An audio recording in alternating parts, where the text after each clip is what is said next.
আজালি আবাদি, যার ইবতেদা নাই এবং ইন্তেহা নাই, যার শুরু নাই এবং শেষ নাই, যিনি অক্ষয় অব্যয় অনাদি অনন্ত, যার তন্দ্রা নাই ঘুম নাই, যার ছয় লয় ভয় ক্ষয় কিছুই নাই, সেই আল্লাহরই শুকরিয়া আদায় করার জন্য কৃতজ্ঞতা স্বীকার করে প্রশংসা করার নিয়তে উঁচু আওয়াজে সবাই মিলে ভক্তি ভরে জোরে সরে পড়ুন আলহামদুলিল্লাহ। অতঃপর শতাধিক দরুদ ও সালাম বর্ষিত অর্পিত হোক রসুল আকরম নবী আজম নূরে মুজাসসম ইসলাম রবি প্রেমের ছবি নুরুন নবী মা আমিনার লাল মুরুদ্দুলাল মক্কার হিলাল আহমদ মুস্তাফা নবী মুহাম্মদুর রাসূলুল্লাহ সাল্লাল্লাহু তাআলা আলাইহি ওয়াসাল্লামের উপর সকলে ভক্তি সহকারে জান ও প্রাণ খুলে ইমানের সঙ্গে মধুর সুরে গুনগুন শব্দে বলুন আল্লাহুম্মা আমিন। অত্র এলাকায় যত জালসা হয় তার মধ্যে ভরপুর বুড়া জালসায় রূপরামপুরে হয়। অন্যান্য জায়গার জালসা জওয়ানি কালেই শেষ হয়ে যায়, কোনো জালসা 12টায় কোনোটা 1টায়, শুধুমাত্র দেখছি রূপরামপুরের জালসাই শেষ হয় 4টায়। আপনাদেরকেও ধন্যবাদ জানাবো, কর্তৃপক্ষ যারা, পরিচালক মণ্ডলী যারা, তাদেরও পরিশ্রমের শেষ নাই। আপনাদেরও ধৈর্যের প্রশংসা করতে হয় বাধ্যতামূলক। তবে এটা বাস্তব কথা যে আমি হচ্ছে লাস্ট বক্তা, শেষ বক্তা, আমার পরে আর কেউ নাই। ও টেনশন নিতে হবে না, চিন্তা করতে হবে না। কোরআন শরীফের আয়াত, সূরাটির নাম সূরাতুল ফাতিহা, যেই সূরাকে আমরা চলতি ভাষায় আলহামদু সূরা বলেও চিনি এবং জানি। এই সূরাটির মধ্যে আল্লাহ রাব্বে কায়নাত বলেন ইহদিনাস সিরাতাল মুস্তাকিম। এর বাংলা তর্জমা হলো যে আল্লাহ তুমি আমাদের সকলকেই সঠিক পথে চালাও, সঠিক পথে পরিচালনা করো। কেউ কেউ এর তর্জমা করেছে যে আমাদের সঠিক পথ দেখাও, কিন্তু আমরা আহলুস সুন্নাত ওয়াল জামাতের লোক তাফসীরের কিতাব পড়ে, কোরআন শরীফের তর্জমার কিতাব দেখে, আক্ষরিক তর্জমা সহ শব্দার্থ, ভাবার্থ, সারাংশ, সারমর্ম সব দিককার বিচার বিবেচনা করে আমরা দেখাও শব্দটা বলি না, বরং চালাও শব্দটা বলি। চালাও কখন বলতে হয় আর দেখাও কখন বলতে হয়, হযরতে আদম পয়গম্বর থেকে শুরু করে হযরতে নূহ আলাইহিস সালাম, হযরতে দাউদ আলাইহিস সালাম, হযরতে সুলাইমান পয়গম্বর, হযরতে দানিয়াল আলাইহিস সালাম, হযরতে ইদ্রিস আলাইহিস সালাম, হযরতে জাকারিয়া পয়গম্বর, হযরতে সুলাইমান আলাইহিস সালাম, হযরতে মূসা কলিমুল্লাহ, হযরতে ইউনুস, হযরতে ইয়াকুব, হযরতে ইউসুফ, হযরতে ইব্রাহিম খলিলুল্লাহ, ইসমাইল জবিহুল্লাহ, হযরতে ঈসা রুহুল্লাহ, সমস্ত নবী ও রাসূলগণ ধর্মের পথ দেখাবার জন্যই পৃথিবীতে এসেছিলেন। সকলেই পথ দেখিয়েছেন, কিন্তু যখন আমাদের নবী আকা মুস্তাফার আগমন ঘটল, তখন আল্লাহ তাআলা বলেন, হে পয়গম্বর, হে মুস্তাফা, আকমালতু লাকুম দীনুকুম, আপনার দ্বারাতে আমি আমার ধর্মকে পূর্ণতা প্রদান করলাম। এক কথায় আপনার পর ধর্মের মধ্যে আর কোনো খাল থাকলো না। আপনার দ্বারাতে পূর্ণতা লাভ হলো ইসলাম ধর্মের। হযরতে আদম আলাইহিস সালাম রাস্তা দেখিয়ে গিয়েছেন। হযরতে দাউদ পয়গম্বর, মুসা কালিমুল্লাহ, ঈসা রুহুল্লাহ, ইসমাইল জবিহুল্লাহ, ইব্রাহিম খলিলুল্লাহ, সমস্ত নবী ও রাসূলগণ আমাদের ইসলাম ধর্মের পথ দেখিয়েছেন। অবশেষে লাস্ট মোমেন্টে আমাদের যিনি দ্বীনের পয়গম্বর, ধর্মের গুরু, ইসলাম রবি, প্রেমের ছবি, নূরুন নবী, আকায়ে নামদার, মক্কার সরকার, মদিনার তাজদার, পাপীদের উদ্ধার, পয়গম্বরের পয়গম্বর, নবী দো জাহাঁ, সরওয়ারে কৌন মকা, আহমদ মুস্তাফা নবী মুহাম্মদুর রাসূলুল্লাহ সাল্লাল্লাহু তাআলা আলাইহি ওয়াসাল্লাম, তিনিও পথ দেখিয়ে গিয়েছেন। অতএব আমরা এখন আর নতুন ভাবে পথ দেখব না, বরং নবীর দেখিয়ে দেওয়া পথে আমরা চলব। এই কারণেই ইহদিনাস সিরাতাল মুস্তাকিমের তর্জমা হলো যে আল্লাহ তুমি আমাদের সকলকেই সঠিক পথে চালাও। সঠিক পথ বলতে কোন পথ? সিরাতাল্লাযীনা আনআমতা আলাইহিম, যেই পথে তুমি অনুগ্রহ রেখেছো, যেই পথে তুমি নিয়ামত প্রদান করেছো, যেই পথে তুমি পুরস্কার দিয়েছো, যেই পথে তোমার ইনাম আছে, যেই পথে তোমার উপহার আছে। উপহার কাদের মধ্যে, পুরস্কার কাদেরকে বিতরণ করা হলো, ইনাম কাদেরকে দেওয়া হলো। এর জন্য কোরআন ঘোষণা করে আনআমাল্লাহু মিনান নবিয়্যিন, মানব সম্প্রদায়ের মধ্যে এমন এক সম্প্রদায় যাদেরকে আল্লাহ ইনাম দিয়েছেন, সেই সম্প্রদায়ের নাম হলো নবীগণ, এক নাম্বার। দুই নাম্বার সিদ্দিকিন, সাহাবায়ে কেরামগণ। তিন নাম্বার সোহাদা, এক কথায় শহীদগণ, আহলে বাইতগণ, আলে রসুলগণ। চার নম্বরে আল্লাহ বলেন ওয়াসসালিহিন, নেককার পরহেজগার, আউলিয়ায়ে কেরাম, মুত্তাকিগণ। চারটি দল পেলাম আমরা, নবীদের দল, সাহাবীদের দল, আহলে বাইতের দল এবং ওলি আউলিয়াদের দল। এই চারটি দলের পথে আমাদেরকে চলতে হবে। তাদেরই শান মান মর্যাদা সম্পর্কে আলোচনা করতে হবে। আপনি নামাজের ভিতরে পড়লেন সঠিক পথে চালাও, তার মানে নবীদের পথে চালাও, সাহাবীদের পথে চালাও, আহলে বাইতের পথে চালাও, ওলি আউলিয়াদের পথে চালাও। আর ওই নামাজ থেকে বেরিয়ে এসে যদি কেউ বলে যে আমি ওলি মানি না, তাহলে জানতে হবে যে নামাজের ভিতরেও মিথ্যা কথা বললে। বুঝতে পারলেন না? নামাজের ভিতরে আর মিথ্যা বলা হলো, হয় নামাজের ভিতরে মিথ্যা বলেছে অথবা বাইরে মিথ্যা বলছে। তবে নামাজের ভিতরের কথাটা মিথ্যা কোনো মতেই নয়, যেহেতু এটা কোরআনের বাণী, কোরআনের কথা বা কোরআনের কালাম। বাইরে যেটা বলছে এটা মিথ্যা কথা। নবী এবং রসুলদের দ্বারায় যে অলৌকিক শক্তি আপনারা দর্শন করেছেন বা দেখেছেন, সেটাকে মুজিজা বলা হয়। মুজিজা কাকে বলে? যেটা সাধারণ মানুষের দ্বারাই সম্ভব নয়। তার মধ্যে একটি মুজিজার কথা আপনাদেরকে শুনিয়ে দিচ্ছি। আমাদের বিখ্যাত পয়গম্বর মক্কাতুল মুকাররমায় দীর্ঘদিন ধরে জীবিকা নির্বাহ করে আল্লাহর আদেশপ্রাপ্ত হয়ে 53 বছর বয়সে মক্কাতুল মুকাররমাকে ছেড়ে মদিনাতুল মুনাওয়ারায় চলে গিয়েছিলেন।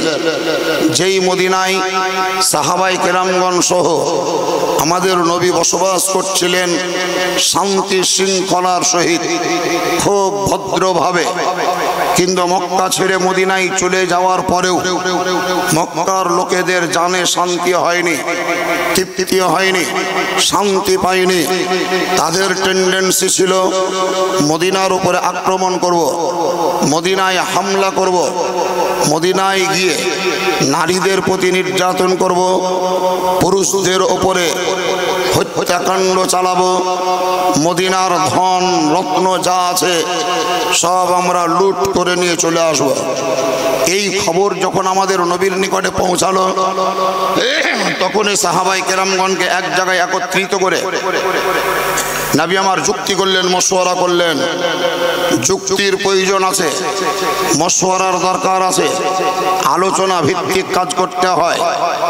যখনই আপনি 10 জন মিলে 5 জন মিলে আলোচনার পরিপ্রেক্ষিতে কাজ করবেন, সেই কাজে যদি লসও হয় তবুও লজ্জা লাগবে না, লাভও যদিও হয় লজ্জা লাগবে না।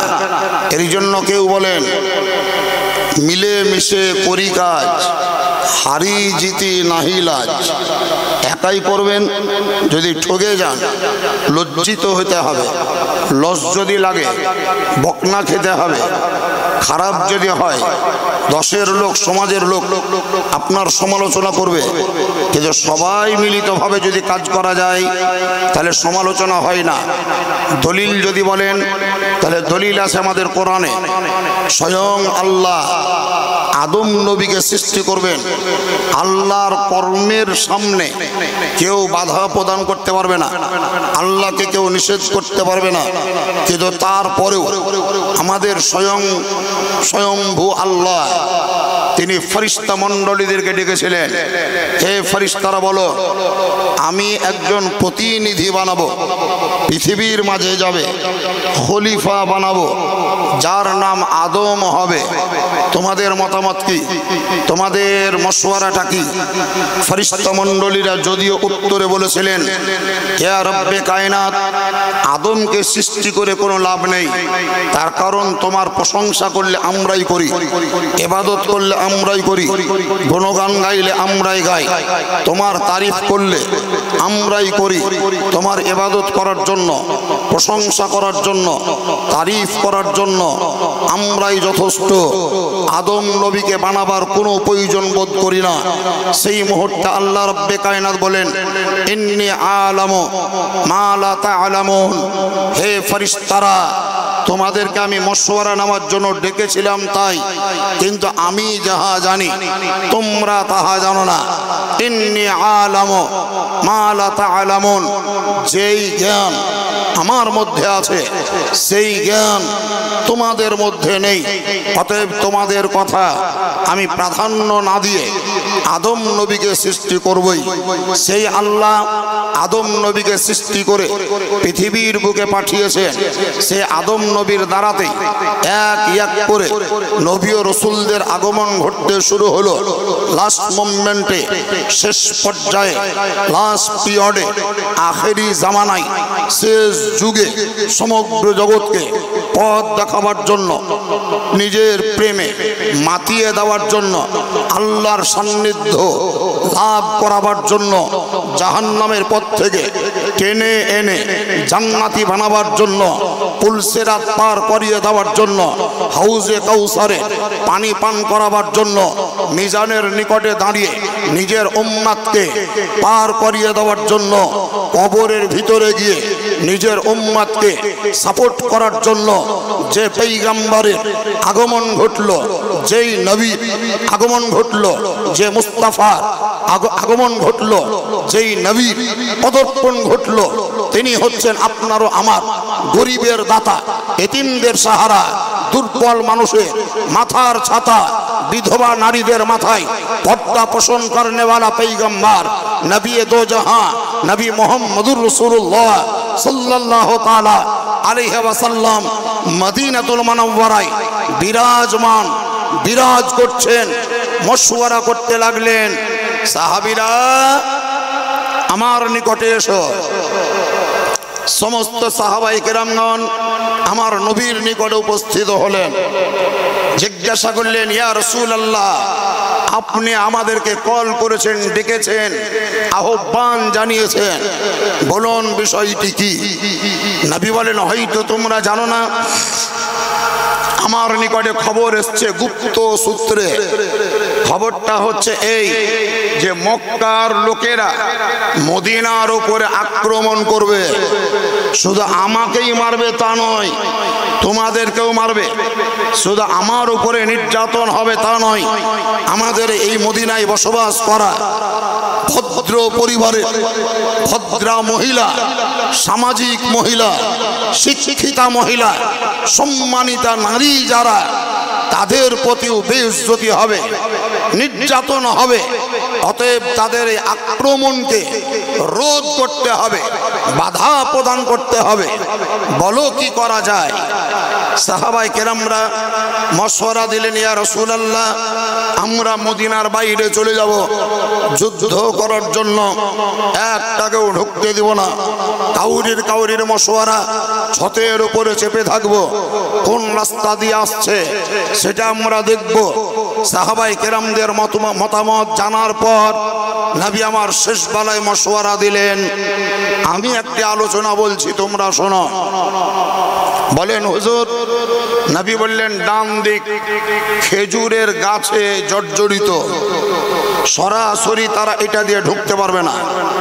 বাম দিক খেজুরের বাগানে ভর্তি, এই রাস্তা দিয়ে উটের পিঠে আসতে পারবে না। লাস্ট মোমেন্ট পিছন দিক খেজুরের গাছে বেষ্টিত, সরাসরি উটের পিঠে সওয়ার হয়ে মদিনায় আক্রমণ চালাতে পারবে না। একটাই দিক ফাঁকা, যেটা হলো পূর্ব দিক। সেহেতু আমার মশওয়ারা, আমার যুক্তি হলো এই যে যেই দিকটা ফাঁকা আছে সেই দিকে 10 ফুট চওড়া আর 10 ফুট গভীর একটা গর্ত খুলে দাও, লালহা খুলে দাও নয়নজলির মতো। তাহলে কি হবে? উটের পিঠে চেপে এলেও ওই উট 10 ফুট লালহা টপতে পারবে না, টপকাতে পারবে না। এই গর্ত খনন করলে কেমন হয়? নবীর আলোচনা শুনে সমস্ত সাহাবায়ে কেরামগণ বলেছিলেন, ইয়া রাসূলুল্লাহ, আমাদের আলোচনা অপেক্ষা আপনার মতটাই হলো শিরোধার্য, এটাই হলো উপযুক্ত, এটাই হচ্ছে মনের মতো। তাই হুজুর, আপনি বলুন আমাদেরকে কখন গর্ত খনন করতে হবে? নবী পাক বললেন, চলো তোমাদেরকেই শুধু একাই পাঠাবো না, আমিও সঙ্গে যাব। নবী নিজেও এসেছিলেন, সুবহানাল্লাহ বলেন। আর একটু জোরে বলা যাবে না?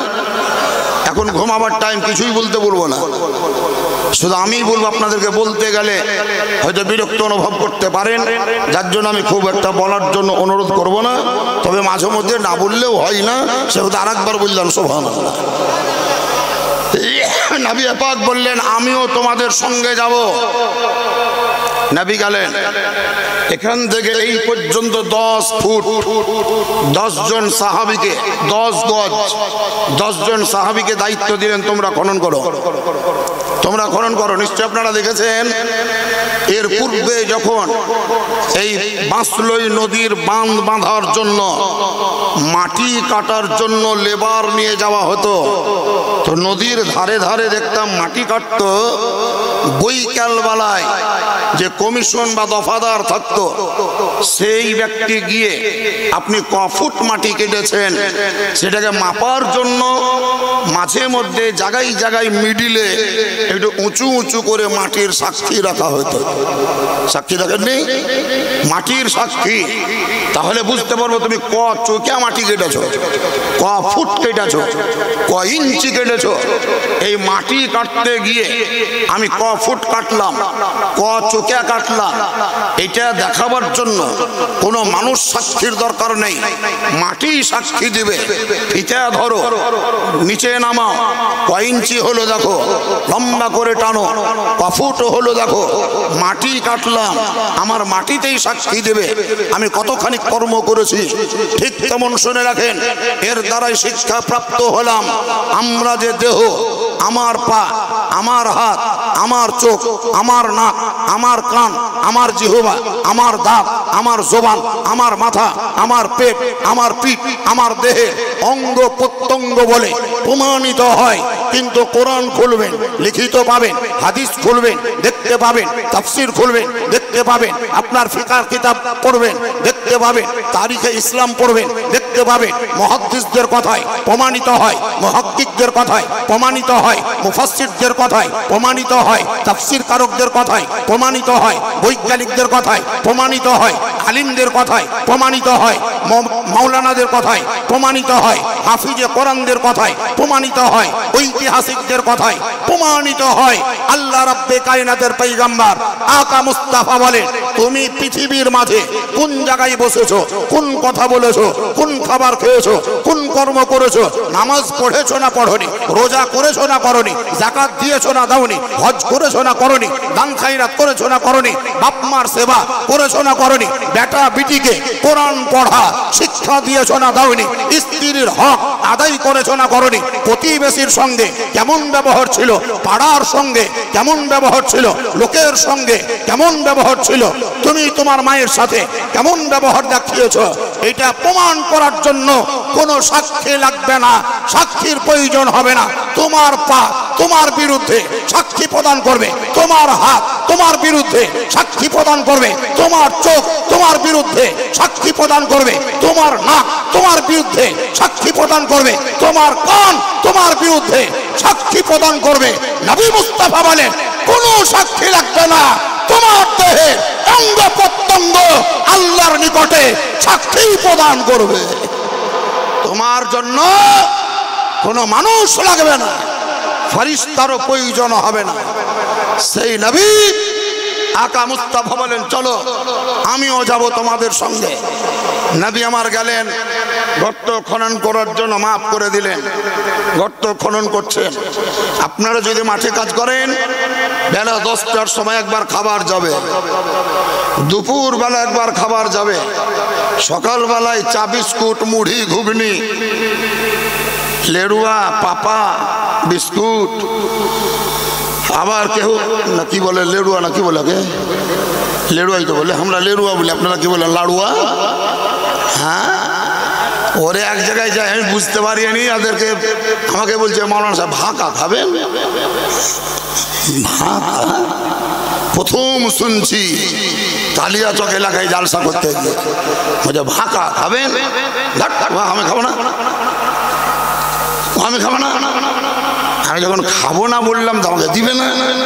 এবার ওরা নিজেরা খাবে, একটা বাটিতে করে নিজেছে বলে এত ধুকি, তখন এই দাদা শোনেন শোনেন ওগুলো একটা দেন তো। আপনি যে বললেন খাবো না, তো তুমি যে ভাকা বললে ধুকি কেন বলো নি? ভাকা এটা সর্পসে থাকে ঢাকা, এরই নাম ভাকা। আমার নবী মুস্তাফা আকা মুস্তাফা বলেন, তোমরা কর্মস্থলে কর্ম করতে যাও, সকালবেলায় খাবার খেয়ে বেরিয়ে যাও, 10টার সময় পানি খাবার যায়, দুপুর বেলায় ভাত যায়, বৈকাল বেলায় বাড়ি আসো, সন্ধ্যাবেলায় হাত পা ধুয়ে আবার পেট ভরে খাও। নবী পাক বলেন 3 দিন যাবত, ধ্যান দেন কথার প্রতি, আমি হাদিস বলছি গল্প নয়, 3 দিন যাবত ওই সাহাবাই কেরামগণ অনবরত মক্কার লোককে মদিনায় ঢুকতে দিব না এই নিয়তে তারা গর্ত খনন করে যাচ্ছেন। সকালবেলায় কেউ খাবার খেয়ে যায়নি, 10টায় খাবার এলো না, দুপুরে খাবার নাই, রাত্রিবেলাতেও খাবার নাই। তার কারণ অভাব অনটনের সময়, গরিবী হালত, গরিবী হালত।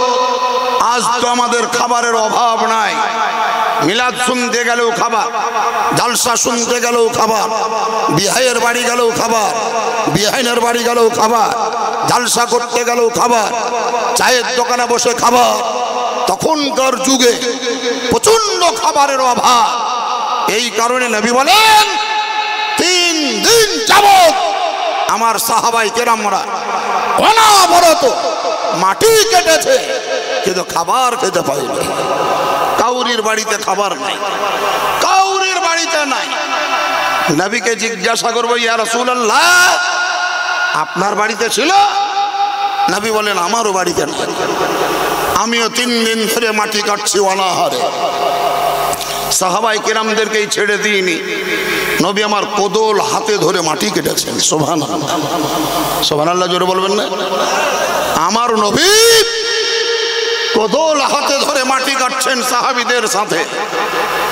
একজন সাহাবী নাম নোট করে রাখেন, আজকার পরে রূপরামপুরে যদি কাউরির পোতা হয়, কাউরির যদি লাতি হয়, কাউরির যদি ভাতিজা হয়, কাউরির যদি বেটা হয়, কাউরির যদি বিহাই বেটা হয়, পারলে এই নামটা রাখিয়েন ছেলেটির। ইনার নাম হলো হযরতে জাবির, বুর্গি জাকার বয় হসইর জাবির, ZABIR জাবির। যে দিয়ে নয়, জেড দিয়ে লিখতে হবে ইংরেজি ভার্সনে হলে।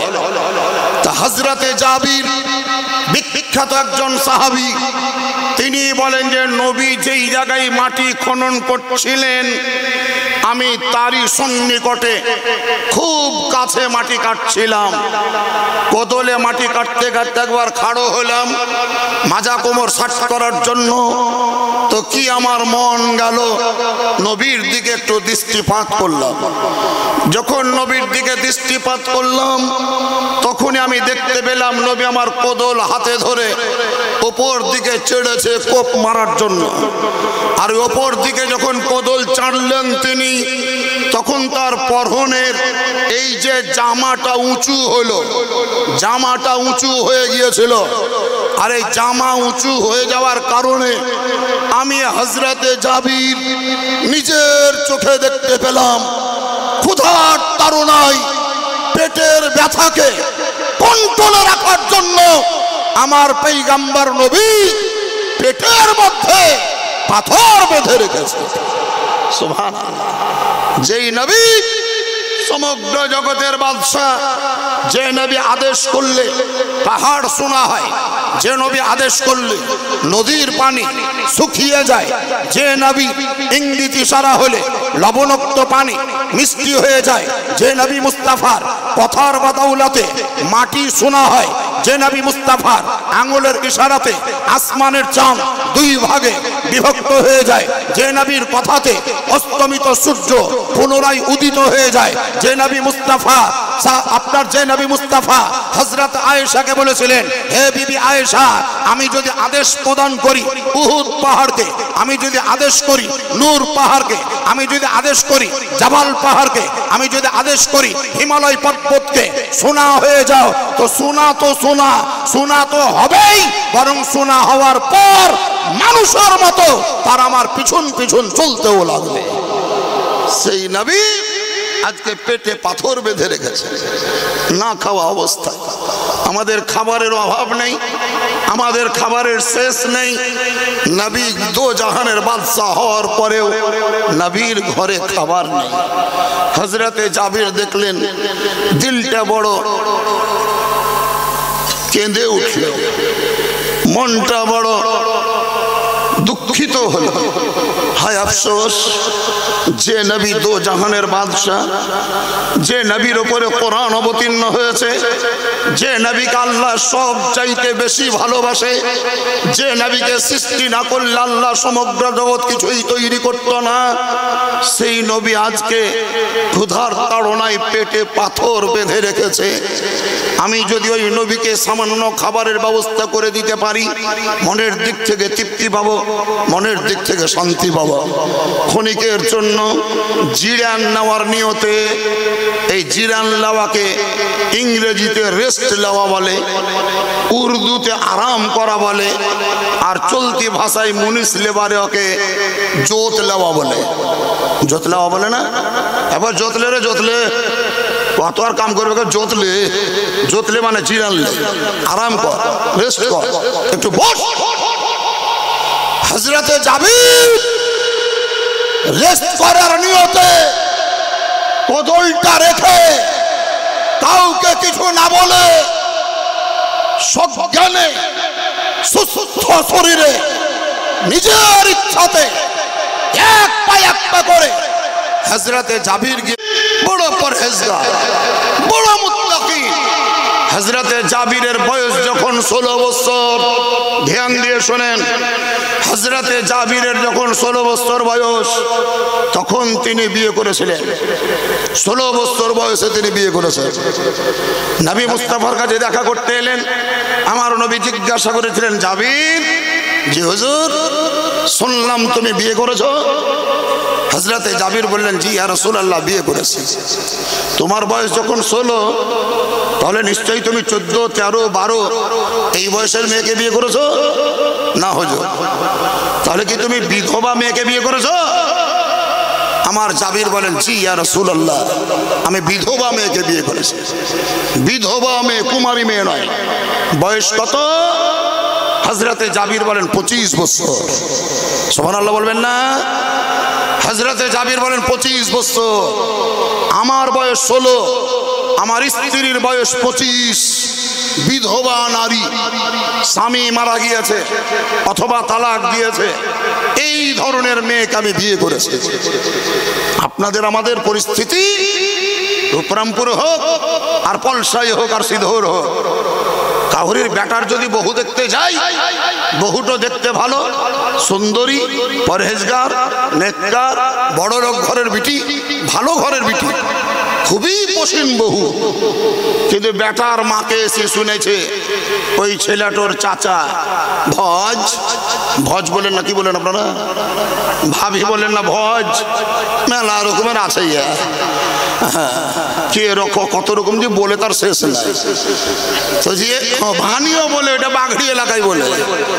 তো যে বর ভজ, তো যে কি ভাই, তো যে বহু যে বাড়ি দেখতে গেছিলাম ভজ, আচ্ছা সুন্দর বহু, আচ্ছা সুন্দর বহু, দারুণ সুন্দর, নাক নকশা কায়া কাটিং, দারুণ দেখতে।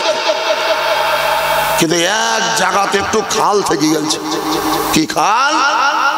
তো যে আমাদের ভাতিজার বয়স 22 আর বহুটোর বয়স বোধহয় 25-26 হবে, কিন্তু দেখতে খুব সুন্দর। তো বেটার মা চট করে বলবে, বেটার যদি বিহা নাও হয় তবুও তো থু বুড়ির সাথে বিহা দিব না, যাচ্ছি ওই বুড়ির সাথে বিহা দিতে। বুড়ি হইলেও ওকে বুড়ি বলবে।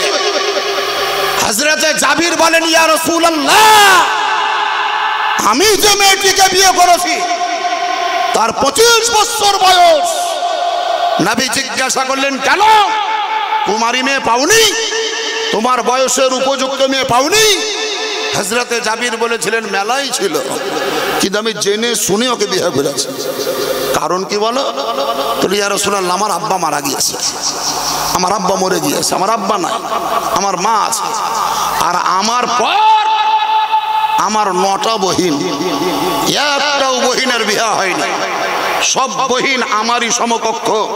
কাউরির 13 বছর বয়স, কাউরির 12 বছর, কাউরির 9 বছর, কাউরির 6 বছর, কাউরির 7 বছর, কাউরির 5 বছর, এইরকম বহিন।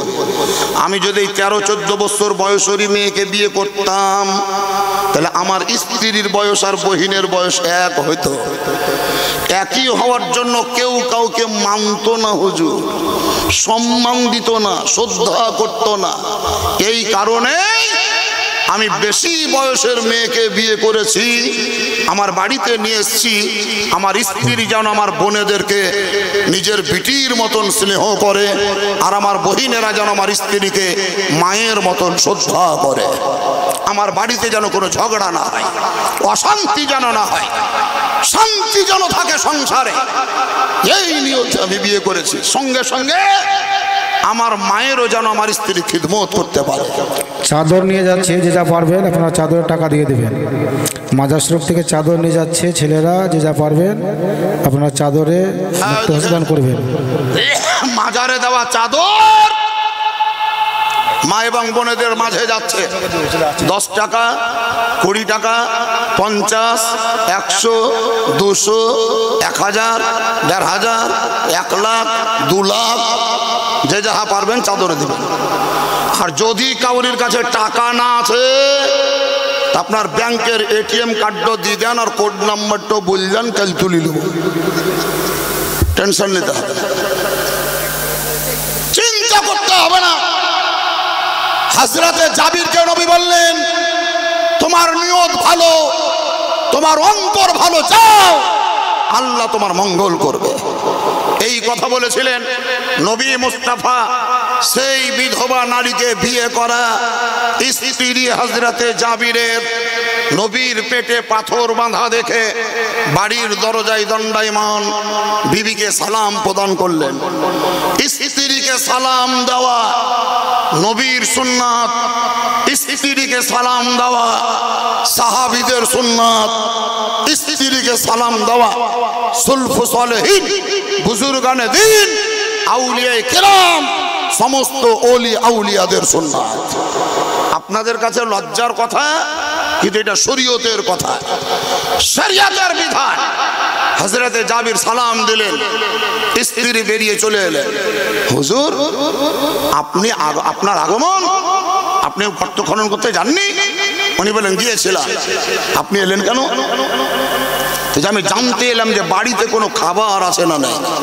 কেন? তো যে ক্ষুধার তাড়নায় নবীর পেটে পাথর বাঁধা দেখলাম। আমি গুপ্তভাবে সে কাউকে বলে আসেন, যদি কিছু খাবারের ব্যবস্থা থাকে তাহলে চুপি চুপি সারে নবীকে গিয়ে দাওয়াত করে আসবো, আর আমার বাড়িতে এনে নবীকে কিছু পানাহার করাবো। হযরতে জাবিরের স্ত্রী বললেন, হে আমার স্বামী, হে আমার সরতাজ, আপনি তো জানেন আমার বাড়ির অবস্থা, কিছু নেই, তবে সামান্য পরিমাণের জও আছে।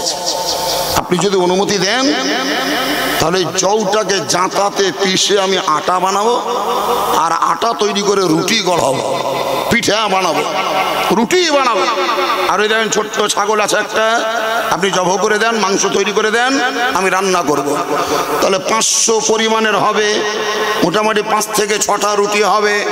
সেই রুটি আমার নবীকে ডেকে আনবেন, খাওয়াবো, নবী খাবেন, ওনারও পেট ভরবে, আপনিও শান্তি পাবেন। হযরতে জাবির করলেন কি?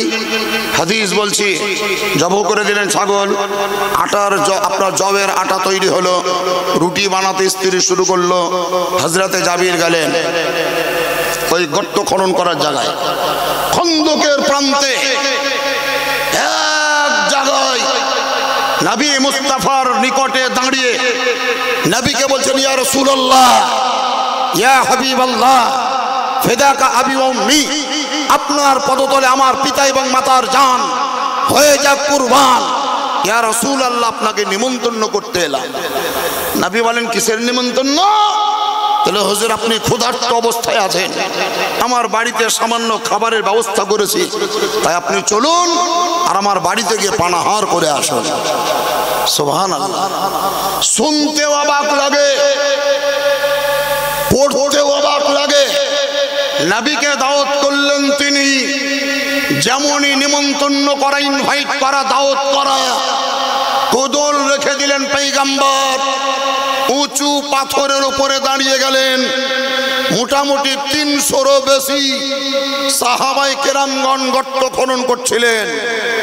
সমস্ত সাহাবায়ে কেরামদেরকে সম্বোধন করে নবী বললেন, এই খন্দক খননকারী সাহাবীরা, 3 দিন ধরে তোমরা পানাহার করনি, 3 দিন ধরে খাবার খাওনি। আজকে খুশির খবর, আনন্দের খবর, গুড নিউজ, ভালো সংবাদ, তোমাদের সবারই হযরতে জাবিরের বাড়িতে দাওয়াত থাকলো, খাবারের দাওয়াত। আসমান চাহে তো ভেঙে পড়ে জাবিরের মাথায়, পায়ের নিচের মাটি সরে যাওয়ার মতো। কোন বিপদে পড়লাম, কোন বিপদে পড়লাম, মান সম্মান নিয়ে টানাটানি। নবী বললেন, যাও বাড়ি চলে যাও, সাহাবায়ে কেরামদেরকে নিয়ে আমি আসছি। হযরতে জাবির নিষেধও করতে পারেন না যে রাসূলুল্লাহ ওদেরকে নিয়েছেন, আপনি একলাই চলেন, এটাও বলতে পারেন না। লজ্জার ব্যাপার। মাথায় বড় টেনশন, মাথায় বড় চিন্তা, খুব টেনশন। বাড়ির দরজায় গেলেন, চেহারায় শোকের ছায়া।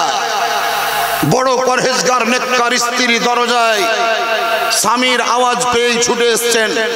সালাম দিলেন তিনি প্রথমে, হুজুর আপনার চেহারা দেখে ভালো লাগে না, আপনার মুখ পানে চেয়ে আমাকে ভালো লাগে না, খুব খারাপ খারাপ মনে হচ্ছে। আজকে তো খুশির বিষয়, কুরবানির দিন, অত খুশি হবে না। ঈদের দিন অত খুশি হবে না। আজকের দিনে আমাদের যত খুশি মানাবার বিষয়, তার কারণ আজকে আমাদের বাড়িতে সমগ্র জগতে পয়গম্বরের পদার্পণ ঘটবে। নবী মুস্তাফা পদধূলি আমার বাড়ির আগনায় পড়বে। খুব খুশির বিষয় হুজুর। কিন্তু আপনার চেহারায় শোকের ছায়া কেন? হযরতে জাবির বললেন, বিবি তুমি বুঝবে না, তুমি মহিলা মানুষ, সেই জ্ঞান তোমার নাই, সেই বুদ্ধি তোমার নাই। আমি বড় প্রেস্টিজে পড়ে গিয়েছি। কি প্রেস্টিজ বলেন?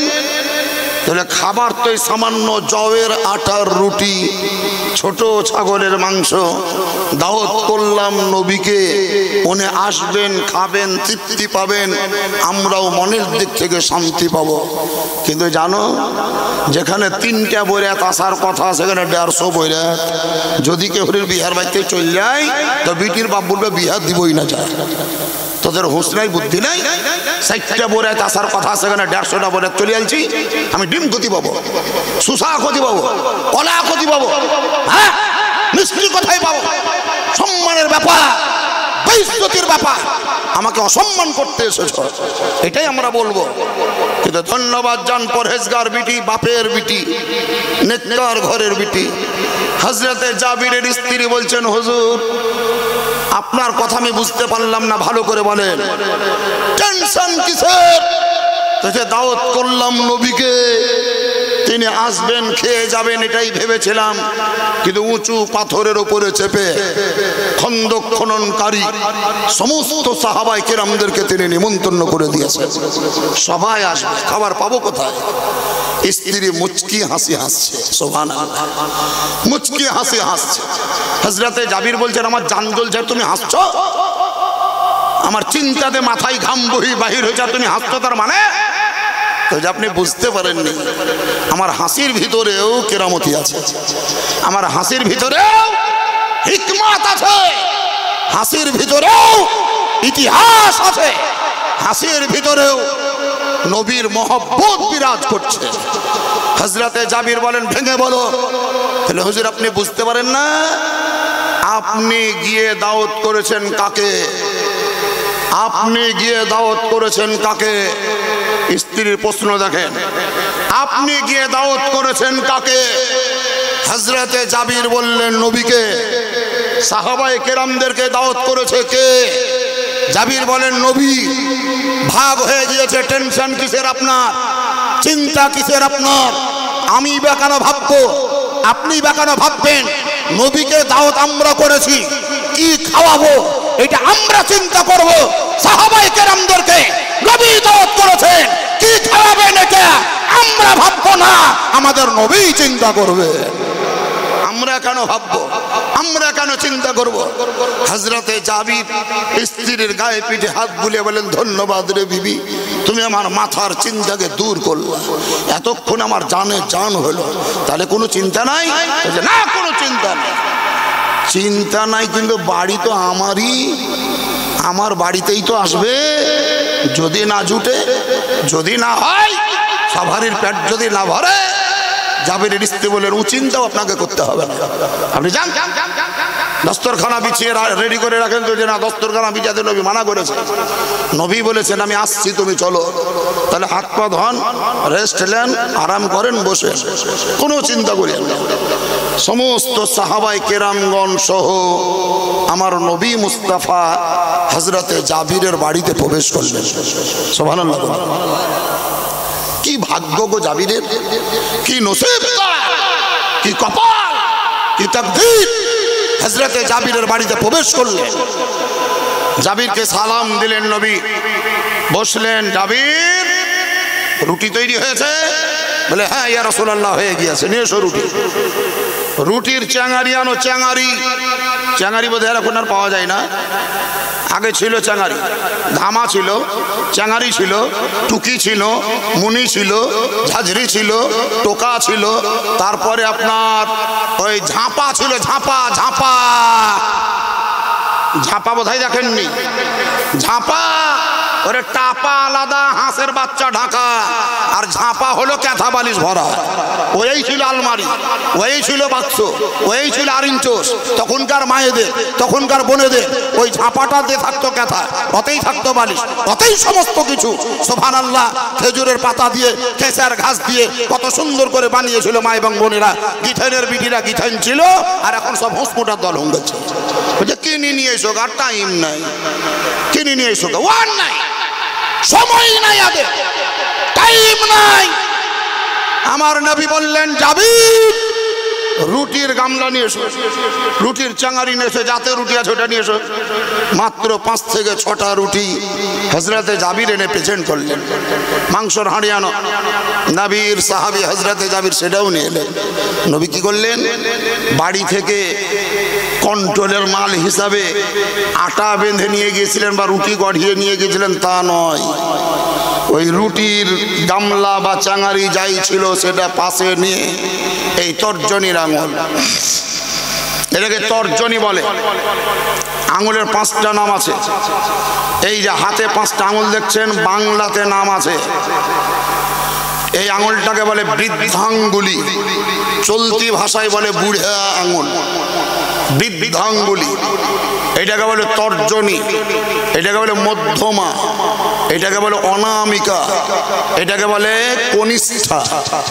কনিষ্ঠা মানে কইরা আঙুল, ছোট আঙুল। কনিষ্ঠা মানে ছোট। কনিষ্ঠা, অনামিকা, মধ্যমা, তর্জনী, বৃদ্ধাঙ্গুলি। বাংলায় যেমন নাম আছে ঠিক তেমন আরবিতেও নাম আছে। এই আঙুলটাকে বলা হয় শাহাদাতের আঙুল। শাহাদাত, শাহাদাত মানে কি? সাক্ষী দেওয়া। শাহাদাত মানে, জোরে বলেন, শাহাদাত মানে সাক্ষী দেওয়া। এই জায়গাটাকে একটু মার্কিং করেন। এটা মাওলানা খাবিরুল ইসলাম সাহেব, আপনাদের এই মসজিদের ইমাম, পূর্বপাড়া রক্তিয়া মসজিদের ইমাম, কুলোড়া বাড়ি। আধার কার্ডের নাম হলো কুলোড়া, ডাক নাম হলো কুল্লা। তো ওর ছেলেটা বাড়িতে গিয়ে কাঁদছে, আব্বা আব্বা আব্বা আমাকে মারলে। কে রে? চল তো দেখি। 3-4টা ছেলে এক জায়গায় আছে, ওদের মধ্যে একজন মেরেছে। তো এই ছেলেটা গিয়ে মাওলানা সাহেবকে বুঝাবে যে এই ছেলেটা মেরেছে। এইভাবেই না দেখাবে যে এই ছেলেটা মেরেছে, তবেই গিয়ে বুঝতে পারবে যে এই ছেলেটা মেরেছে। কিন্তু ছেলেটাই এমনই, কিভাবে আঙুলের ইশারা করতে হবে জানে না। তো যে দেখেন আব্বা ওই ছোঁড়া মেরেছে, এই দেখেন আব্বা ওই ছোঁড়া মেরেছে, এই দেখেন আব্বা ওই ছোঁড়া মেরেছে। তো কোন ছোঁড়া বুঝতে পারবে? এমনি করছে, আঙুলটা দেখতে পেলেন না আমার? ওই ছোঁড়া মেরেছে, ওই ছোঁড়া মেরেছে। তো কোন ছোঁড়া মেরেছে 3টার মধ্যে ধরতে পারবে না। আমরা যখন আত্তাহিয়াত পড়ি, আশহাদু আল্লাহ ইলাহা ইল্লাল্লাহ, মানে কি? আশহাদু আল্লাহ, আমার আঙুলের দিকে দেখেন, চেহারার দিকে নয়। আছে এরকম আঙুল, আশহাদু আল্লাহ ইলাহা ইল্লাল্লাহ। এইরকম সাক্ষী দেওয়া মানে আল্লাহ এক, আল্লাহ অদ্বিতীয়, আল্লাহ এক ছাড়া দ্বিতীয় আল্লাহ না এক। আঙুল প্রমাণ করছে আল্লাহ এক, অদ্বিতীয়। কিন্তু কোনো এই 2023 সাল নয়, এই আপনার ওই লকডাউনের বছর থেকে 2019 সাল থেকে নতুন দেখতে পাওয়া যাচ্ছে, আত্তাহিয়াত পড়তে যাই শুধু এমনি এমনি করিয়ে দিয়েছে। করে না? এরকম করে না? তার মানে কেমন হলো? ওই ছোড়ার মতনই হলো। আব্বাই যখন ওই ছোড়া মেরেছে, আব্বাই যখন ওই ছোড়া মেরেছে, কে মেরেছে যেমন বুঝতে পারবে না, তো তুমি এমনি এমনি করছো। আল্লাহ কটাইও বুঝা যাবে না। আঙুলকে খাড়ো করছ, তবে গিয়ে বুঝা যাবে আল্লাহ এক, দ্বিতীয় আল্লাহ। এই আঙুলটাকে বলে শাহাদাতের আঙুল, সাক্ষী প্রদান করার আঙুল। আমার নবী মুস্তাফা আকা পয়গম্বর, আল্লাহর মেহবুব, আল্লাহর প্রিয়, আল্লাহর দোস্ত, সেই নবী এই আঙুলটাকে নিয়ে জিহ্বার আগালে ঠেকালে, জিহ্বার আগালে ঠেকালে। যেই গামলাতে রুটি ছিল সেই রুটিতে নবী আমার আঙুলটাকে স্পর্শ করালেন। নবী বললেন, ঢেকে দাও জাবির। ধ্যান দিয়ে শোনেন, জালসা বহু শুনেছেন, আজকেও শুনছেন। জাবির ঢেকে দাও। হযরতে জাবির ঢেকে দিলেন, মাংসর হাঁড়িটা আনো। মাংসর হাঁড়ি আনা হলো। আবার নবী মুস্তাফা এই তর্জনীর আঙুলটা জিহ্বায় ঠেকালেন, সামান্যতম থুথু মুবারক এই আঙুলের মাথায় লাগলো। গোশতের হাঁড়িতে নবী আমার স্পর্শ করলেন, ঢাকনা দিয়ে ঢেকে দাও, যেই জায়গায় ছিল সেই জায়গায় নিয়ে যাও, দস্তরখানা বিছিয়ে দাও। হযরতে আলীকে নবী বলেন, আলী জাবিরকে সাপোর্ট করো, জাবিরকে সহযোগিতা করো, জাবিরকে হেল্প করো, দস্তরখানা বিছাও, হাত ধুইয়ে দাও, থালা দিয়ে দাও, রুটি বিতরণ করো, মাংস দিতে শুরু করো। জাবিরকে নবী বললেন, তুমি বিসমিল্লাহ পড়ে রুটিও তোলো, মাংসও তোলো, তবে শর্ত একটা মানো, ঢাকনা উঠাবে না, ঢাকন চাড়বে না, যেই কাপড়ে রুটি ঢাকা আছে কাপড় হটাবে না, ভিতরে হাত ভরো, রুটি বাহির করো, চামচ লাও, ডাব্বু লাও, যা বড় জিনিস আছে লাও, আর হাঁড়ির ভিতরে ডাব্বু বা চামচ ভরো, ঢাকনার ভিতর থেকে মাংস বাহির করো, অন্য পাত্রতে নিয়ে হযরতে আলীকে বিতরণ করতে দাও। আমার নবী মুস্তাফা বিতরণ করার অনুমতি দিলেন। হযরতে আলী বিতরণ করেন, হযরতে জাবির বাহির করেন, রুটি বার করে দেন, মাংস বার করে দেন। সাহাবায়ে কেরামদেরকে আমার নবী বলেন, একটা খেয়ে উঠে যাবা না, দুটো খেয়ে উঠে যাবা না, তিনটা খেয়ে উঠে যাবা না, চারটা খেয়ে উঠে যাবা না। 3 দিন ধরে খাওনি, যতক্ষণ পর্যন্ত পেট না ভরবে ততক্ষণ পর্যন্ত কেউ দস্তরখানা থেকে উঠবা না।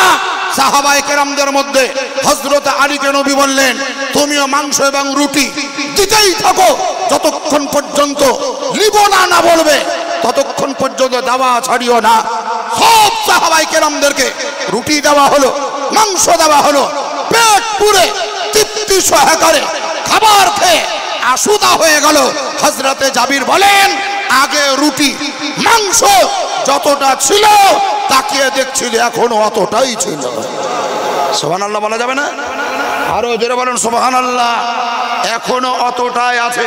এই অল্প আটার রুটিতে যে বরকত হলো নবীর এই থুথু মুবারক রসিলায়, এটা হচ্ছে নবীর মুজিজা। কি বললাম? মুজিজা, এটাকে মুজিজা বলে। এই নবী ছাড়া সাহাবায়ে কেরামদের দ্বারাই যদি এই ধরনের কর্ম ঘটে থাকে, কোন ওলির দ্বারাই যদি এই কর্ম ঘটে থাকে, তাহলে সেটাকে বলা হয় কারামাত। কি বলে? কারামাত। এই কারামাত বোধহয় কোনোদিন শুনেছেন? কারামাত শোনেন। আল্লাহর ওলিগণ, এই যেখানে আল্লাহর ওলি আছেন একজন ছাওয়াল বাবা। ছাওয়াল বাবা মানে কি? আমাদের মা বোনরা একটা পাত্রতে ধান কুটতো, সামহাট। সামহাট, কেউ লড়ি বলতো, কেউ সামহাট বলতো, আর কাঠের তৈরি এরকম একটা থাকতো, ওটা হলো ছেওয়া। ওকে ছেওয়া বলতো, ছেওয়া। ও ছেওয়ার নাই তো, এই ছেওয়ার দিকে নিসবাত করি, ছাওয়াল হয়নি। ছাওয়াল মানে হচ্ছে বাচ্চা, শিশু, ছোট, নাবালক। এই কারণেই ছাওয়াল বাবা। ছোটবেলাতেই আল্লাহর ওলি। সুবহানাল্লাহ। ছোটতে আল্লাহর ওলি। ছোটতে আল্লাহর ওলি নাম শুনেননি? নাম শুনেছেন ছোটতে আল্লাহর ওলি। বিখ্যাত বাদশাহ হারুন রশিদের ঘটনা বহুতবার শুনেছেন, ওই দিকে আমি যাব না। কারামাত কাকে বলে নোট করে রাখুন। কারামাত কোন জিনিস দেখেন আমাদের। সুবহানাল্লাহ। ওলি আউলিয়াদের মধ্যে সব চাইতে বড় যিনি ওলি, তিনার নাম গৌসে সামদানি, পীরে লাসানি, হযরতে সৈয়দ শাহ আব্দুল কাদের জিলানী ওয়া গিলানী রাদিয়াল্লাহু তাআলা আন। তিনার পরে বহুত ওলি আউলিয়াদের আগমন ঘটেছে। তাদের মধ্যে একজন ওলির কথা বলছি, নোট করে রাখবেন। শহরে যান না ওলিরে, টাউনে যাই না, বাজারে যাই না, রাস্তাতে ঘাটে ঘুরে বেড়াতে বেড়াতে বেড়াতে বেড়াতে যেই জায়গাটা খুব খারাপ, সেই জায়গাতেই তারা বসে। যেই জায়গাটা খুব খারাপ সেই জায়গাতেই বসে। কেন? ভালোকে তো ভালো সবাই করতে পারে, কিন্তু খারাপকে ভালো আল্লাহর ওলিরাই করে। আল্লাহর ওলির দ্বারাতে খারাপ লোক ভালো হয়ে যায়। এই রাস্তা যেমন এখানে বাঁশলই মোড়, যেটা আপনাদের রূপরামপুরের মোড়, কোন দিকে মোড়টা? এইদিকে পশ্চিম দিকে আছে। এই মোড় থেকে এই রাস্তা দিয়ে যে বাঁশলই থেকে আপনার হরিশপুর যাওয়ার রাস্তার ধারে ধারে খুব একটা বাড়ি ঘর ছিল না, এখন মেলা বাড়ি ঘর হয়ে গিয়েছে। বাঁশলই মোড়ে, যেটা রূপরামপুরের মোড়, এই দেখেন এই ভদ্রলোকের একটা সাইকেলের দোকান ছিল। এখন আছে? কত লাভ সাইকেলের দোকানে, এখনো ছাড়তে পারেন। ইনার একটা সাইকেলের দোকান ছিল, তেমন দোকানপাট ছিল না। চা খাবো মনে করলে চা পাওয়া যেত না। এখন মিষ্টি লেন, দই লেন, আর কিছু লেন, কোনো জিনিসের অভাব রূপরামপুরের মোড়ে নাই। তখন জঙ্গল টাইপের ছিল, মিডিলে একটা বড় গাছ ছিল। হে বাবাজিরা, ভাই বোনেরা, আপনাদের সম্মুখে, আপনাদের নিকটে আমি এই প্রস্তাবটা দিতে চাই। আল্লাহর ওলিগণ যারা হয়, আউলিয়ায়ে কেরাম যারা হয়, আল্লাহ ভক্ত যারা হয়, আল্লাহ প্রেমিক যারা হয়, সলেহীন যারা হয়, নেককার যারা হয়, মুত্তাকিন যারা হয়, তাহারা মানুষকে ভালো করার জন্য ভালো জায়গায় যায় না, বরং খারাপ জায়গায় গিয়ে খারাপ মানুষকে ভালো করে তাহারা তাদেরকে রাস্তার ধারে দেখছেন আর কত দড়ি বেড়াবো, কোন জায়গায় ছুটি বেড়াবো। তাহলে এখানে একটা কুলা ঘর কর, কুলা ঘর করেছে, তাম্বু করে বসবাস করছে, তসবিহ পড়ছে। রাতে দিনে সকাল সন্ধ্যা কতি যায় না যায় ওই জানে, আর কেউ বুঝতে পারে না। রাস্তার ধারে বসে আছে, বসে থাকে, শুয়েও থাকে, রাতে উঠে নামাজ পড়ে, মেলা কিছু করে, কাউকে কিছু বলে না। যারা কর্মী আছেন অবশ্য যেখানে রান্না চলছে সেখানে আপনারা হাজির হয়ে যান। কর্মী যারা আছেন আপনারা রান্নার কাছে চলে যান। তার মানে বুঝতে পারলেন কি খবর হলো? খবরটা কি হলো বুঝতে পারলেন না? একজন আমার জগো চাচা বৈরাতকে কাল সবকে ডেকে এক জায়গায় জড়ো করে দেন। তার মানে বুঝলেন কি বলছে ও? সব এক জায়গায় জড়ো করে দেন। তার মানে শুভ সংবাদ, আপনাদের আর টেনশন নাই, আর চিন্তা তো নাই। তার কারণ আপনারা হয় নিজের বাড়িতে খেয়ে আছেন, না হলে বিহাইনের বাড়িতে খেয়ে আছেন। সবাই খেয়েই বসে আছে। এটা আমরা যেটা পাবো, এটা পেট ভরার জন্য নয়, এটা শুধুমাত্র আল্লাহর ওলির মাজারের ফাতিহা করা, শিরনি, তাবারুক, তোহফা হিসাবে নেই।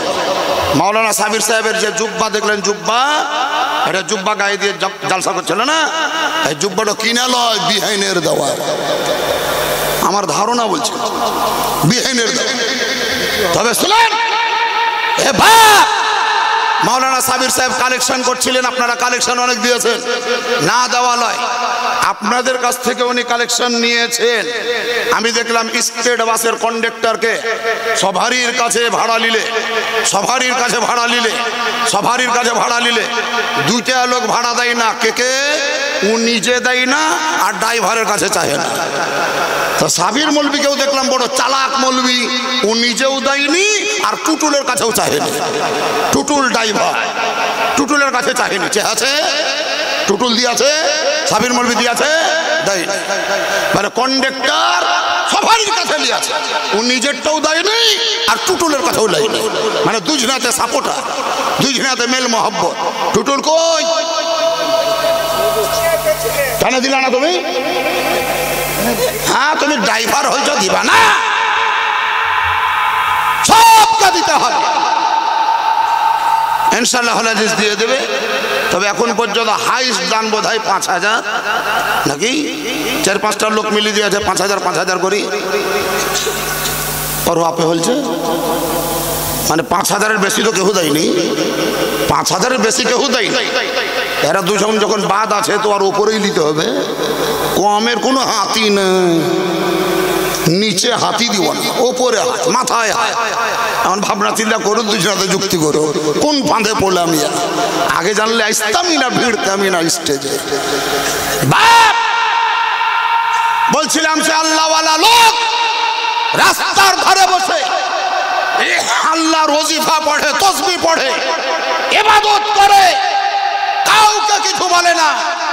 হঠাৎ করে একদিন দেখতে পেলেন তিনি একজন মহিলা মানুষ, একজন মহিলা, সেই মহিলার মাথায় একটা দুধের হাঁড়ি।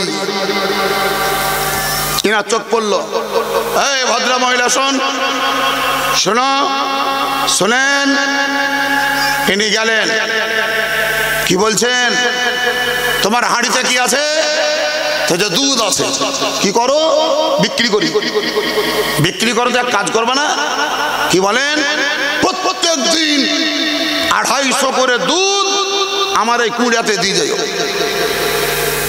ওইটা পারবো না বাবা, আমার বাড়ি অনেক দূর। কোথায় বাড়ি? বালিয়া।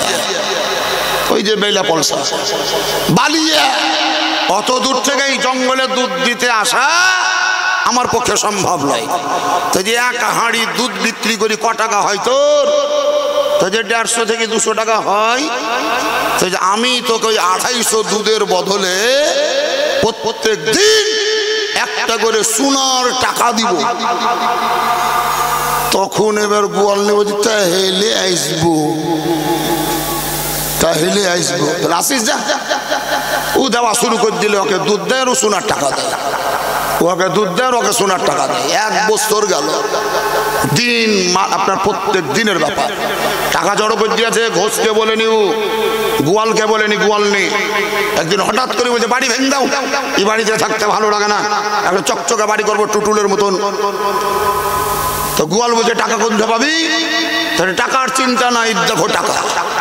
ওরে বাপরে বাপ, এই টাকা খরচ করে হাইরে বাড়ি, মার্কা মারা বাড়ি, খানদানি বাড়ি, গর্জুয়াস বাড়ি, দেখার মতো বাড়ি। বাড়ি যখন কমপ্লিট হয়ে গেল, তখন এবার গোয়াল নিকে জিজ্ঞাসা করছি টাকা পালি কোথি তু? যে রাস্তার ধারে জঙ্গলের কাছে, জানি না বাড়ি কোথায়, একজন সাধু, একজন বাবা বসে আছে, কি যে ঈশ্বরের উপাসনা করে, 1 পোয়া করে দুধ লাই আর প্রত্যেক দিন একটা করে সোনার টাকা দেয়। ওই টাকা দিয়ে বাড়ি করলাম। গোয়ালের মাথায় বুদ্ধি এলো, ও বুঝতে পারলে যে জানা টানা লোক লয়, নিশ্চয় ঈশ্বর ভক্ত হবে, আল্লাহ প্রেমিক হবে, যার দুয়া আল্লাহর কাছে কবুল হবে। তো গোয়াল নিকে শিখেছে, বলছে এক কাজ কর, কাল যাবি দুধ দিতে, যে হাঁড়ি নামাবি না, হাঁড়ি নামাবি না। ও বলবে যে নামা, নামা, খবরদার নামাবি না। যখন ও বলবে যে কেন নামাইস না, তখন তুমি বলবা যে হুজুর আপনাকে আর দুধ দিব না। কেন?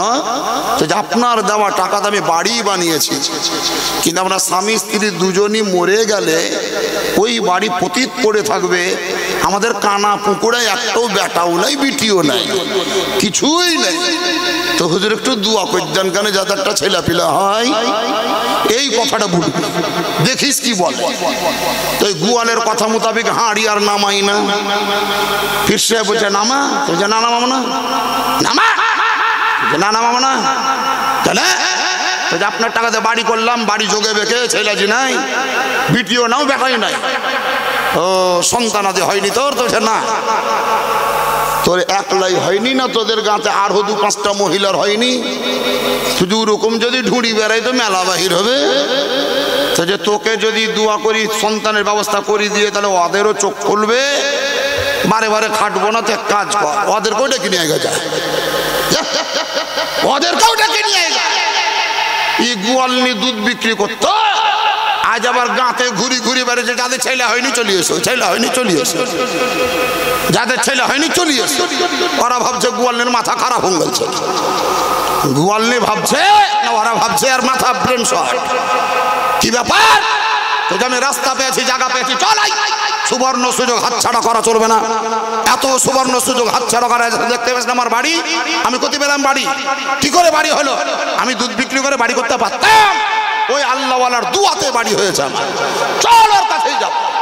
বিখ্যাত আল্লাহওয়ালা, আল্লাহর ওলি, যিনি পান খাওয়ায় অভ্যস্ত, গোয়ালনি সহ লাইন ধরা মহিলা। বাবা এসছি আমরা, কিছু দেন, কিছু দেন, ঝাড়ুন দেন, না হলে তাবিজ দেন, না হলে মূলমন্ত্র দেন, আর অন্য কিছু দেন, তাবিজ দেন, দোয়া দরুদ দেন, সন্তান যেন হয় ব্যবস্থা করে দেন। পাগলার পাগলামি, আল্লাহওয়ালাদের ব্রেন কখন কি কাজ করে, কেমন অবস্থায় থাকে। পান খেতে খেতে চিবাতে চিবাতে চিবাতে চিবাতে এই কষার দিকে কুচি কুচি কুচি কুচি পানের টুকরাগুলা থাকে, ওইগুলাকে জিভ হাতে টেনে নি করি হাতের তলায় বেহির করি, ওই গোয়ালনের হাতে দিয়ে দিলে সবকে একবারে হিমাপতির ট্যাবলেটের মতন এক ফোঁটা করে দিতে, আর সবকে বল বিসমিল্লাহ বলে খেয়ে নেবে, আল্লাহর ওপর ভরসা করবে, আমি দোয়া করে দিচ্ছি যা। অন্যান্যদের বিশ্বাস না হলেও গোয়ালনির তো বিশ্বাস আছে, এর তো বিশ্বাস আছে। সবকে দিয়ে আছে হাত পাতো, এমনি করে হাত পাতেছে, এক দানা এর যারা একবারে সরিষার দানার সমান দিচ্ছে। বিসমিল্লাহ বলে খাও, বিসমিল্লাহ বলে খাও। এত এত ডাক্তার কবিরাজ দেখিয়ে সন্তান হয়নি, ঠোকাতেই পোকা যদি হুই যায় এই বিশ্বাস করে বিসমিল্লাহ পড়ি মেলা লোক খেয়ে নিয়েছে, খেয়ে নিয়েছে। কিন্তু একটা বহু স্ট্যান্ডার্ড ঘরের বিটি ওই যে দেখিলে করা, ওই দেখে আর ঘৃণা জন্মে গেছে। খাচ্ছি খাচ্ছি স্বামী জুটা খাই না, আবার ওর জুটা খাবো, নিজের মনে মনে এমনি করে খাবার ভাঁজ করলে কিন্তু খাইনি, সব চলে গেল।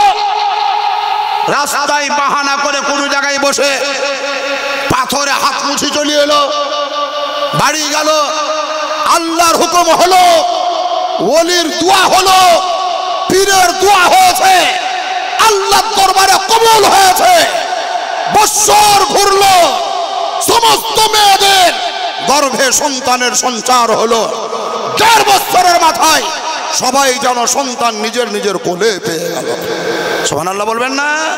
সবারই বেটা গোয়ালনি শুদ্ধ, এরও বেটা, ওদেরও বেটা। এবার ওই স্ট্যান্ডার্ড ঘরের বিটি ও কোন ঠগা ঠই গেছে এবার বুঝছে। গোয়ালনি বলছে সবাই তো ছেলের মাহলিতে চল, ছেলে নিচ হুজুরের কাছে ফাতিহা করলি বোগা, ছেলে পিলা যাতে তাড়াতাড়ি বড় হয় আর ইমানদার হয়, পরহেজগার হয়, নেককার হয়, সবাই যাবে। এই বহুটা বলছে গোয়ালনিকে, দিদি দিদি আপনাদের হইলো, আমার জি হইল না, তো তুই আছো, তুই যাই বলবি যে ওদের হইলো আমার কেন হইল না, আমরা বলবো ফাতিহা করে দেওয়া, তুই বলবি আমার কেন হইল না, তুই আছো, চল তো কাউনি যাবো। ওকেও সাথে করে নিয়ে গেল, লাইন ধরে ফাতিহা করার জন্য আবেদন। কিন্তু ওর আবেদন করার আগে ওই মেয়েটার আবেদন বলছে, হুজুর সবারই সন্তান হলো আমার, তোমার মানে সেদিন আসলে তুমি এসছিলাম, যা দিয়েছিলাম তুমি পাওনি, পেয়েছিলাম, খেতে বলেছিলাম খাওনি, খেয়েছিলাম। মিথ্যা হলো না সত্য? মিথ্যা না সত্য? খেয়েছিলাম। এই যে টুটুল দেখছেন, মৌলানা সাবির দেখছেন, আপনাদের মধ্যে মেলা পুরুষ মানুষ আছে, স্ত্রী মানে মেয়েদের, মা বোনদের মাথায় ব্যথা, পেটে ব্যথা, কোমরে ব্যথা, হাত কনকনি, এরকম মেলা অসুখ বিসুখ হয়েছে। গাদার গাদা ওষুধ বাঁচলের ওই দোকানদার থেকে কিনে এনে দিচ্ছে, একদিন দুদিন খেয়েছে, দিয়ে ঝাইটাই ফেলে দিচ্ছে। বাড়িওয়ালা সাথে ওষুধ খেয়ে আছে, তো সব খাই লিয়াছি, সব খাই লিয়াছি, পরে দেখছি তো গুঁজাতে পড়ি আছে। ওষুধ খাই না এরা, এত রসুকও ভালো হয় না, খাই আছো তোমাদের হোক খেয়ে আছি। আল্লাহওয়ালা লোক চক্ষু বন্ধ করলেন, কাশফের দ্বারাই পর্দা উঠে গেল আল্লাহ তাআলার নিকটে। লৌহে মাহফুজ পর্যন্ত চোখকে গদড়িয়ে দৃষ্টিপাত করে দর্শন করার পর মেয়েটিকে জিজ্ঞাসা করছেন, ভালো করে বলো, সত্য কথা বলো, খেয়েছিলে? হ্যাঁ খেয়েছি। খেয়েছো? বলে হ্যাঁ খেয়েছি, কিন্তু আমি দেখছি সবারই সন্তান তাদের গর্ভে এসছে, তোমার সন্তানও আল্লাহর তরফ থেকে চলে এসছে, কিন্তু তোমার সন্তান গেল কোথায়, থাকলো কোথায়, ভালো করে বলো। তখন সেই মেয়েটি বলছে, হুজুর ঘৃণা জন্মে গিয়েছিল, খারাপ লেগেছিল, এর জন্য আমি খাইনি। কোথায় ফেলেছো? অমুক জায়গায় পাথরে মুছেছি। আল্লাহওয়ালা বলছেন সবাই খেয়েছিল, তাই গর্ভে স্থান পেয়েছে। খাওনি, পাথরে মুছেছো, তাই তোমার সন্তান গিয়ে দেখো পাথরের নিচেই রাখা আছে। সুবহানাল্লাহ বলবেন না? আল্লাহ ওয়ালাদের ব্যাপারে কেউ বলেন নিগাহে ওলি মে तासीर देखी, निगाहे वली में वो तासीर देखी, बदलती हजारों की तकदीर देखी। उल्टी ही चाल चलते हैं दीवान गाने इश्क, आंखों को बंद करते हैं दीदार के लिए। अल्लाह वाला যারা হয় তারা দেখার জন্য চোখ বন্ধ করে দেয়। সেই ওলিদের শানে কোরআন ঘোষণা করে আলা ইন্না আউলিয়া আল্লাহ লা খাউফুন আলাইহিম ওয়ালা হুম ইয়াহজানুন। আল্লাহ ওয়ালা যারা হয় তাদের ভয় নাই।